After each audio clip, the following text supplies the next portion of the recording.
છેલ્લો અને પાંચમો મુદ્દો, સુરતમાં નકલી ઘીનો ચોંકાવનારો કાંડ સામે આવ્યો છે, જ્યાં સબકા ફૂડ્સ નામે ચાલતી ફેક્ટરીમાં 1 કિલો શુદ્ધ ઘીમાંથી 15 કિલો નકલી વિદુર ઘી બનાવવામાં આવતું હતું. એસઓજીની દરોડા કાર્યવાહી દરમિયાન 35 લાખથી વધુનો મુદ્દામાલ જપ્ત થયો છે.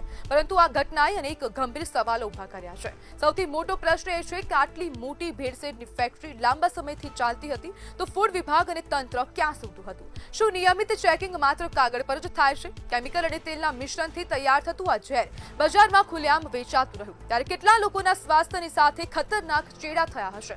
આ નકલી ઘી માત્ર સુરત જ નહીં પરંતુ રાજ્યના વિવિધ જિલ્લાઓ અને અન્ય રાજ્યોમાં પણ સપ્લાય થતું હતું. તો આ સમગ્ર નેટવર્ક પર નજર રાખવામાં તંત્ર કેમ નિષ્ફળ રહ્યું? શું માત્ર દરોડા પાડવાથી સમસ્યા ઉકેલાશે કે પછી કડક અને સતત કાર્યવાહી જરૂરી છે? અને આજ મુદ્દે આપણી સાથે ચર્ચા કરવા માટે સામાજિક કાર્યકર્તા નિલેશ જીકાદરા જોડાઈ ગયા છે. નિલેશભાઈ, ક્યાં સુધી નાગરિકો ભેળસેળિયું હવે ખોરાક ખાતા રહેશે? જી ચોક્કસથી આ ખૂબ જ પીડાદાયક પ્રશ્ન છે અને મારું સ્પષ્ટપણે એવું માનવું છે કે આજે જ્યારે કોઈ એક સામાન્ય ઘરનો માણસ પેટે પાકા બાંધીને કાળી મજૂરી કરી અને પૈસા રળી અને પોતાના સંતાનો માટે કંઈક હેલ્થી ખવડાવવા માટે, કંઈક સારું ખવડાવવા માટે પ્રયાસ કરતો હોય ત્યારે એ બિચારો બાપડો જાણતો નથી હોતો કે એમની કાળી મજૂરીના પૈસાથી એ આ માર્કેટમાંથી પોતાના સંતાનો માટે ઝેર લઈને આવે છે અને જાણતા અજાણતા એ પોતાના પરિવારનું અહિત કરી બેસે છે. માણસ આજે દેખાદેખીમાં, હરીફાઈમાં, રાતોરાત પૈસાવાળો બની જવાની એક લાઈનમાં આ પ્રકારના ગેરકૃત્ય તરફ વળી રહ્યો છે.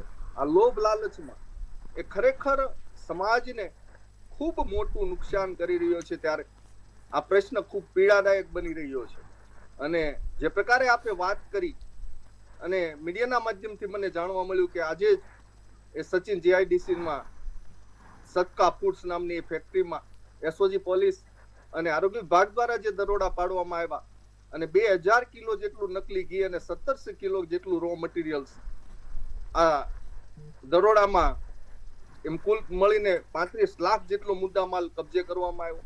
2 વ્યક્તિઓની ધરપકડ પણ કરવામાં આવી. પણ શું એટલેથી અટકી જશે?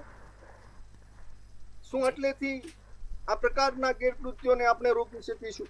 ખરેખર આ પ્રકારની જે ઘટનાઓમાં સંડોવાયેલા છે એ વ્યક્તિઓને ખૂબ કડકમાં કડક સજા થાય અને સમાજને પણ જાગૃત થવાની જરૂર છે. ત્યારે આ પ્રકારની ઘટનાઓને અટકાવવા માટે સાવચેતી એ સલામતી એ સૌથી બેસ્ટ વિકલ્પ હાલના તબક્કે આપણે જોઈ શકીએ છીએ. નિલેશભાઈ, આપ ફૂડ એન્ડ ડ્રગ વિભાગની કામગીરીને નિષ્ફળ માનો છો?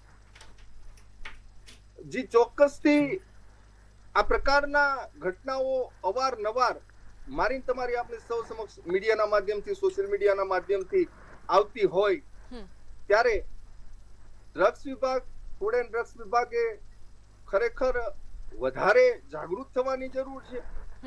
આ પ્રકારની ઘટનાઓ જો વારંવાર બનતી હોય તે આપણે સૌ જાણીએ છીએ ત્યારે આ પ્રકારના કૃત્યોમાં સંડાયેલા, મેં અગાઉ કહ્યું એ પ્રમાણે, એ વ્યક્તિઓને કડકમાં કડક સજા ના થાય, એક ઉદાહરણ રૂપ સજા ના થાય તો સ્વાભાવિક છે કે લોકોના મગજમાં એક પ્રશ્ન ઉપજે, શંકા ઉપજે કે ફૂડ એન્ડ ડ્રગ વિભાગ ક્યાંક ને ક્યાંક નિષ્ફળ નીવડ્યો છે. પણ જો ફૂડ એન્ડ ડ્રગ્સ વિભાગ આ પ્રકારની ઘટનાઓમાં સંડોવાયેલા વ્યક્તિને કડકમાં કડક ઉદાહરણ રૂપ સજા અપાવે અને આવનારા સમયમાં આ પ્રકારની ઘટના, આ પ્રકારના કૃત્યો કરતા લોકો અચકાય તો સ્વાભાવિક છે કે ફૂડ એન્ડ ડ્રગ વિભાગ પર લોકોનો ભરોસો વધશે.